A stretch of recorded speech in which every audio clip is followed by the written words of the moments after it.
Good evening and welcome everybody to tonight's lecture. My name is Mary Grant and I'm the president of the Massachusetts College of Liberal Arts, and it's my great pleasure to welcome you to tonight's lecture and conversation with Dr. Marc Lamont Hill, who you will hear from later, and he will be thoroughly introduced by one of our new alumni employees.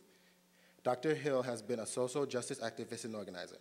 He is a founding member of My Fifth, a nonprofit organization devoted to educating youth about their legal rights and responsibilities. He is also a board member and organizer of Philadelphia Student Union. In 2001, Dr. Hill started a literacy project that uses hip-hop culture to increase school engagement and reading skills in high school students. He continues to organize and teach adult literacy courses for high school dropouts in Philadelphia, Pennsylvania, and Camden, New Jersey. In 2005, Ebony magazine named Dr. Hill one of America's top 30 black leaders under 30 years old. Please join me in welcoming Dr. Marc Lamont Hill.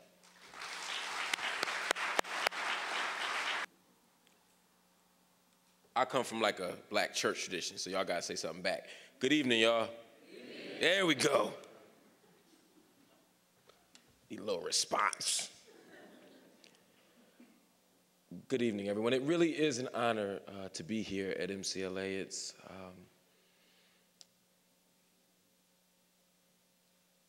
a moment that is so significant that causes us to be here. And there are many venues, there are many institutions, there are many spaces where these conversations, I hope, are happening. Not enough, but they are happening. But to be here and to have this conversation at MCLA is a unique honor and privilege. Let's pause for a minute. Let's think for a minute. Let's rummage through history. Let's remember truthfully that at every moment we've manufactured an enemy. And at every moment we've gone in the wrong direction.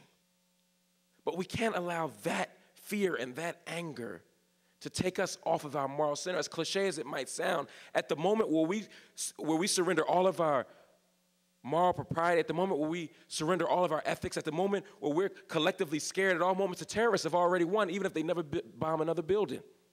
We have to do more than just converge around fear. What would it mean for us to converge around love? What would it mean for us to converge around democracy? What would it mean for us to converge around justice?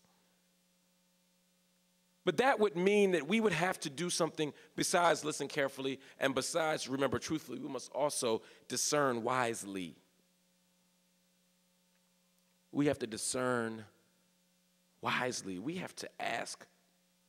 And this is why y'all came to MCLA, right? This is why you came to this fine institution. You didn't come here to learn the answers, right? I mean, you can go in any school to learn to answer questions.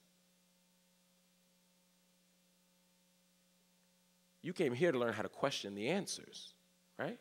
That's what you came for, right?